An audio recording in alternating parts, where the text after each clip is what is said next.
नमस्ते, मैं हूँ अंबर ज़ैदी और एक बार फिर से आप सब लोगों का बहुत-बहुत स्वागत करती हूँ हमारे आज के इस खास कार्यक्रम में और आज के खास कार्यक्रम में हमारे साथ बहुत खास मेहमान मौजूद हैं। कमर आगा साहब, बहुत-बहुत स्वागत है आपका सर, नमस्ते।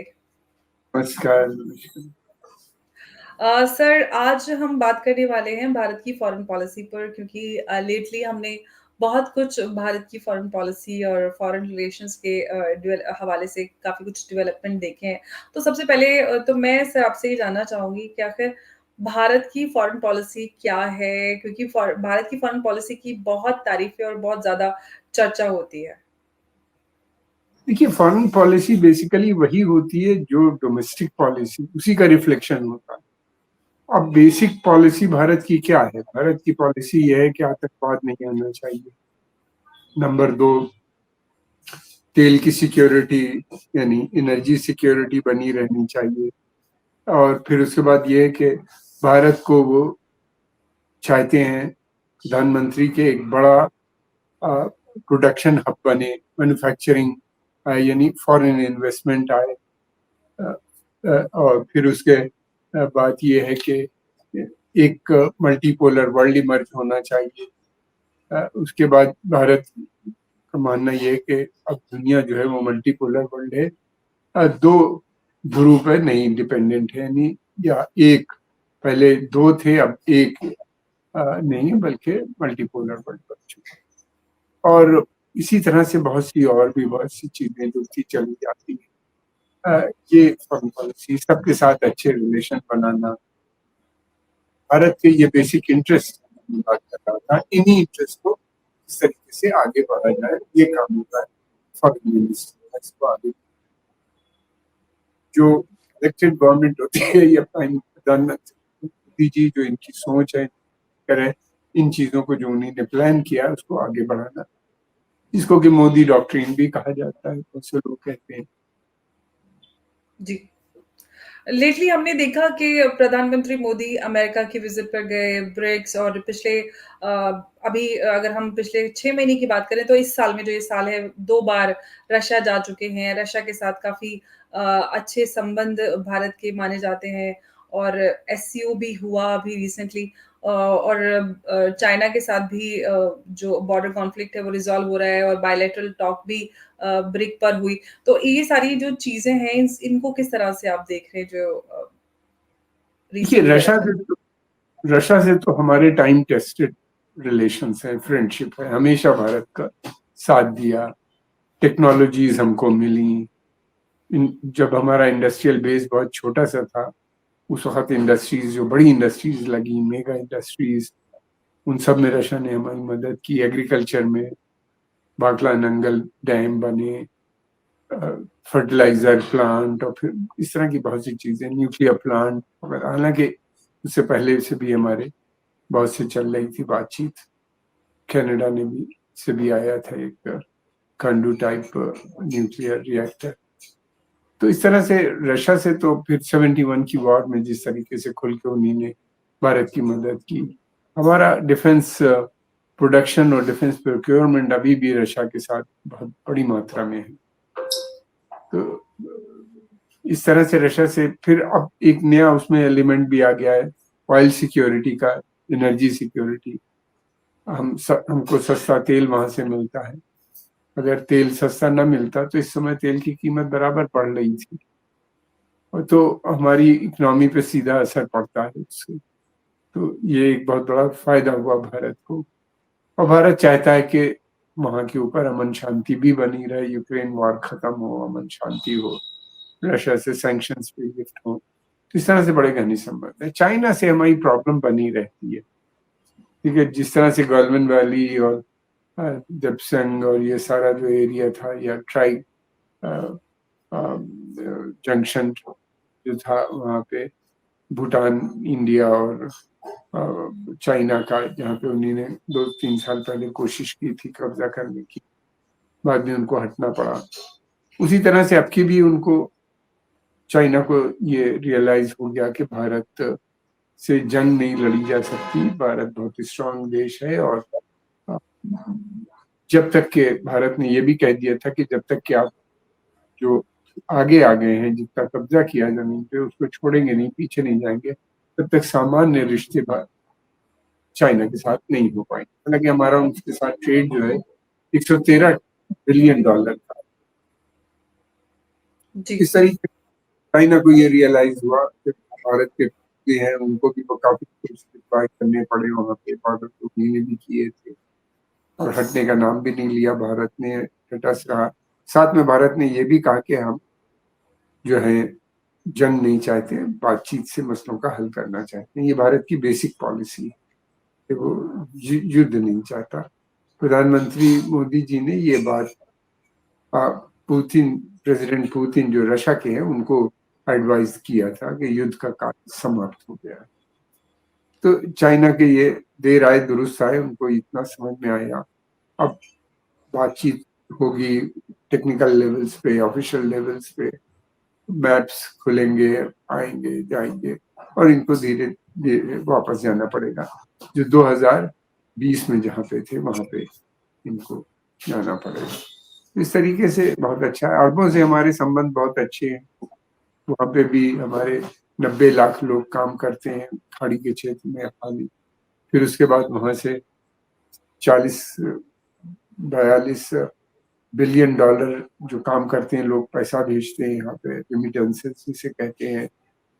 फिर हमारा बायलैटरल ट्रेड भी उनसे तकरीबन 190-195 बिलियन डॉलर का है और जो लगातार आगे बढ़ रहा है। फिर उसके अलावा ये भी है कि हम लोग वहाँ से इन्वेस्टमेंट की भी बातचीत चल रही है, कुछ आ चुका है, कुछ और आने वाले समय में आएगा। तो उनसे भी एनर्जी सिक्योरिटी का मसला है। ईरान से भी हमारी बहुत अच्छे संबंध है। ईरान जो है वो हमारा गेटवे है सेंट्रल एशिया जाने का, क्योंकि पाकिस्तान ने भारत का रास्ता ब्लॉक कर रखा है। पहले हमारा बॉर्डर चाइना से मिलता था आज़ादी से पहले, जी, पाकिस्तान के बनने के बाद ये उसको ब्लॉक कर दिया उन्होंने, सन 64 से ब्लॉक है वो रास्ता। तो अब जी, फिर हमारा ये एक इस क्षेत्र की बात हो गई, एशिया। अफ्रीका में हमने हमेशा जो वहाँ के डेवलपिंग नेशन है या अंडर डेवलप्ड नेशन है, उनके इश्यूज को भारत ने हमेशा सपोर्ट किया। नस्लवाद के खिलाफ सपोर्ट किया, साउथ अफ्रीका की स्ट्रगल को, और नामीबिया की, रोडेशिया की, जहाँ भी नस्लवाद था सबके खिलाफ भारत ने जम के सपोर्ट की। पैलेस्टाइन के इशू पे भी भारत का स्टैंड वेरी क्लियर है। टू स्टेट सोल्यूशन पे उसका मानना है बनना चाहिए, और उसका ये भी मानना है कि बातचीत के माध्यम से ये मसले हल होने चाहिए, युद्ध नहीं होना चाहिए। अब इस वक्त जो जी, गाजा में युद्ध चल रहा है, भारत लगातार बात कर रहा है। इसराइल से भी अच्छे संबंध है, उनसे भी, और उनको भी एडवाइस दी है कि बातचीत से मसलों का हल कीजिए। और ह्यूमैनिटेरियन असिस्टेंस भी जारी है फिलिस्तीन के लिए। और तो इस तरीके से है। फिर चाइना के साथ हमारी प्रॉब्लम बनी रहती है, उसकी जो विस्तारवादी नीति है वो प्रॉब्लमेटिक। जी, ये भारत जो है वो जो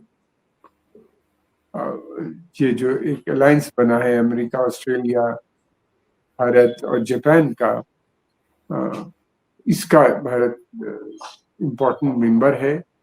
लेकिन यहाँ पे भी भारत ये नहीं चाहता कि चाइना के साथ भी कोई युद्ध हो, और युद्ध से मसले हो, बातचीत से ही होना चाहिए मसलों का। साउथ चाइना सी में भारत जो है तमाम सब देशों को, वहाँ के जो चाइना की विस्तारवादी नीतियों से परेशान है उनको सपोर्ट करता है, चाहे वियतनाम हो या और दूसरे जो देश हैं, उनको लगातार अपनी सपोर्ट कर। साउथ ईस्ट एशिया में आसियान है, वो हमारा अच्छा पार्टनर है डेवलपमेंट में भी, और उसमें भी अमेरिका के साथ हमारे रिश्ते लगातार अच्छे बन रहे हैं। बीच बीच में हिकअप्स आते रहते हैं, जैसे आजकल आ गए। जी, लेकिन ये कि ओवरऑल देखा जाए दोनों जगह डेमोक्रेसी है, दोनों जगह रूल ऑफ लॉ है, हिंदी भाषा है कॉमन चलना। हमारी कॉमनैलिटी बहुत है, लाखों लोग काम करते हैं। भारत भारत जो है स्पेशल रिलेशनशिप है, उनके पार्टनरशिप है उनके साथ। डिफेंस कॉपरेशन भी बढ़ रहा है, के साथ जो पश्चिमी देशों से। भारत के ओवरऑल देखें ये मोटी-मोटी बातें करने के बाद सभी देशों से अच्छे संबंध बनाना, डेवलपमेंट को प्रमोट करना, खुद भी और उन सबको भी डेवलपमेंट को बढ़ावा देना रहता है इनका काम। जी। पाकिस्तान और नेबर के साथ हमारी कुछ समस्याएँ हैं जो जिस पे बराबर बातचीत भी होती रहती है आतंकवाद को लेके। भारत ने उनसे साफ कह दिया है कि आतंकवाद तक बंद नहीं होगा पाकिस्तान से आने वाला, तब तक कोई मीनिंगफुल डायलॉग नहीं हो सकता, यानी बातचीत का दौर नहीं। भारत इसके ऊपर अड़ा हुआ है। फिर ब्रिक्स है, ब्रिक्स बहुत इम्पोर्टेंट नई बॉडी बन रही है, इमर्ज हुई है। भारत उसका फाउंडर मेंबर्स में से है। ब्रिक्स में जी। ये है कि लोग अपनी सब ब्रिक्स में जो साइट्स पे जो बायलैटरल टॉक हुई, चाइना के साथ हुई, ईरान के साथ हुई, कई सारे जो अहम कंट्रीज़ हैं उनके साथ इंडिया की बायलैटरल टॉक्स रही। अगर उनके हवाले से अगर आप कुछ जानकारी देना चाहें तो किस तरह की चाइना का तो पता ही है कि अहम जो सबसे बड़ा समझौता रहा, उसके अलावा ईरान और बाकी जो मुल्क जिनके साथ भारत की बातचीत रही, उसके हवाले से आप कुछ जानकारी बेसिक बातें जो है भारत नहीं चाहता कि जो युद्ध इस समय चल रहा है इसका विस्तार हो, इसी के फिर कंट्रोल से बाहर हो जाएगा और भारत चाहता है कि लेबनान और हमस में भी सीज फायर और अमन शांति वहां पे भी आए और 2 स्टेट सोल्यूशन जो था तय हुआ था 93 वगैरह में उसके ऊपर अमल होना चाहिए, जो यूनाइटेड नेशंस काउंसिल ने भी उसको अप्रूव किया था। अमेरिका यूरोप के भी देश उसको मानते, मगर वो दबाव नहीं डालते कि ये इसके ऊपर इसराइल वो करे। तो भारत चाहता है कि मसलों का हल हो। ईरान हमारा बड़ा पड़ोसी है, कनेक्टिविटी के हिसाब से भी बहुत इम्पोर्टेंट हो जाता है क्योंकि वो गेटवे है सेंट्रल एशिया का। वहीं से सेंट्रल एशिया जानते हैं, फिर सेंट्रल एशिया से कॉकेशस रीजन है, रशिया आ जाता है कॉकेशस में। तो उस तरफ ईरान के बॉर्डर तो नहीं मिलते, लेकिन सी कैस्पियन सी जरूर कनेक्ट करता है रशिया से, और फिर वहां से रेल रोड कनेक्टिविटी बनाने की बात चल रही है। सेंट्रल एशिया में बहुत से मुल्क एक दूसरे से जुड़ गए हैं, कुछ और जुड़ने वाले हैं। रेल रोड बन जाएगी तो हमारा सामान बहुत आसानी से यहाँ से बॉम्बे से या मंडला पोर्ट गुजरात से ईरान जाएगा, चाबहार पोर्ट जो भारत बना रहा है, फिर वहां से by rail by road Europe जा सकता है। इस तरह से अगर ये हो जाता है पूरी तरीके, चाबहार पोर्ट तो बन गया लेकिन अभी ट्रैफिक कम है क्योंकि कनेक्टिविटी की प्रॉब्लम अभी भी बनी हुई है सेंट्रल एशियन प्रॉब्लम में। रशिया ने कहा कि वो जल्दी ही कनेक्टिविटी यानी रेल रोड का प्रोजेक्ट जो है उसको पूरा करेंगे, रशिया को करना है। समस्याएं जो आती हैं वो पड़ोसी देश पाकिस्तान से और भारत के सभी से बहुत अच्छे संबंध हैं। बाकी अगर आई भी है तो सॉल्व हो जाती है, जैसे माले के साथ हुआ था, जल्दी बातचीत हुई, उनके प्रेसिडेंट को रियलाइज हुआ, वो भारत आए, फिर बातचीत का दौर शुरू हो गया उनसे। जी। तो ये जो है, और चाइना की जो विस्तारवादी नीति है, 2 बड़े ऑब्स्टेकल हैं। ग्लोबलाइज वर्ल्ड चाहते हैं हम लोग, ये जो है ग्लोबलाइज वर्ल्ड है, सब एक दूसरे से कनेक्टेड है, और ये है कि मल्टीपोलर वर्ल्ड, कई ध्रुव, उसमें से एक भारत है, साउथ अफ्रीका है, वो है ब्राज़ील, ब्राजील है, ये सारे इवन इंडिया, चाइना, रशिया। इन लोगों का भागीदारी बढ़नी चाहिए ताकि यूनाइटेड नेशन में एक मीनिंगफुल डायलॉग और काम हो सके। अभी तो ये होता है कि जो 4-5 लोग जो है मेंबर, वो उनकी सहमति नहीं होती काम नहीं होता। तो ये परमानेंट मेंबरशिप होना चाहिए। यही नहीं, भारत की डिमांड ये भी है कि इंटरनेशनल फाइनेंशियल इंस्टीट्यूशन जो है उनमें भी सुधार की जरूरत है। एब्सोल्युटली। सर अब रशिया के बाद प्रधानमंत्री मोदी कतर भी जाने वाले हैं। अगर उस विज़िट के हवाले से क्या ऑब्जेक्टिव्स अगर रहेंगे उस विज़िट के थोड़ी जानकारी इस पर भी। कतर बहुत इम्पोर्टेंट देश है, हमारी गैस की सप्लाई वहाँ से आती है, काफ़ी नेचुरल गैस वहीं से आती है और बड़ी संख्या में 8-10 लाख इंडियन वहाँ काम करते हैं और बहुत घनिष्ठ संबंध है भारत के कतर के साथ और ये मेरा ख्याल है ये रिटर्न विजिट होगी। इससे पहले कतर के अमीर यहाँ भारत आए थे, इनसे काफ़ी बातचीत रही। अब उसी को आगे बढ़ाना, बायलैटरल रिश्तों को आगे बढ़ाना और मैं समझता हूँ कि क्योंकि गाज़ा की वॉर है तो कतर का एक बड़ा रोल वहाँ पे भी है, फिर कतर का एक रोल अफ़गानिस्तान में भी रहा है। ये सारे इश्यूज़ भी आतंकवाद का भी आ जी। तो क्या जैसे कि हम जानते हैं ब्रिक्स के दौरान प्रेज़िडेंट जिनपिंग की बात करें या फिर प्रधानमंत्री मोदी की बात करें, दोनों ही की तरफ से गाज़ा वॉर और रशिया यूक्रेन वॉर दोनों ही की सीज़ फायर की का आह्वान किया गया। तो ऐसे में क्या उम्मीद कर सकते हैं कि कोई मध्यस्थता को लेकर कुछ डेवलपमेंट हमें आगे देखने के लिए मिल सकता है? मैं समझता हूँ कि ज़रूर मिलेगा। ये कि तो एक ऑब्स्टेकल है वॉर की जो चल रही है, उसका खतरा बना हुआ है सभी देशों को कि कहीं युद्ध फैल ना जाए। भारत भी काफ़ी चिंतित है इसको लेके। भारत की कोशिश भी ये है कि ये बातचीत से मसले हल हो जाएँ, सीज़ फायर हो जाए और मसले आगे बढ़ें, ये भारत चाहता है और इसी पे काम भी कर रहा है। रहा सवाल ये कि बहुत सी चीज़ें ऐसी होती हैं जो कंट्रोल में नहीं होती। लेकिन ये है कि इंटरनेशनल प्रेशर पड़ेगा इज़राइल पे, हमास पे, तो ज़रूर बातचीत होगी। जी, बिल्कुल क्योंकि इस तरह से समझ में आ रहा है जिस तरह से सीज़फायर को लेके दोनों ही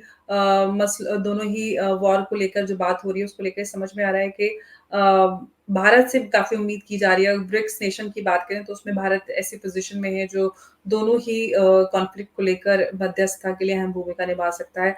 आगे उम्मीद करते हैं कि इस दोनों ही कॉन्फ्लिक्ट को लेकर कोई रेज़ोल्यूशन कोई सीज़ फायर हमें देखने के लिए मिले क्योंकि हर तरफ ग्लोबल इकोनॉमी की बात करें या फिर ह्यूमन राइट वायलेशन की बात करें, काफ़ी नुकसान जान और माल दोनों का हो रहा है। ऐसे में उम्मीद करते हैं कि भारत की तरफ से कोई अहम कदम उठाया जा सके। अनलेस ये कदम भी जब उठाया जा सकता है, जब दोनों ही पार्टीज़ इंटरेस्टेड इसमें हो। तो आगे देखते हैं कि इस पर क्या होगा और कोई भी डेवलपमेंट होगा तो उस पर हम आगे आपके साथ बात करेंगे।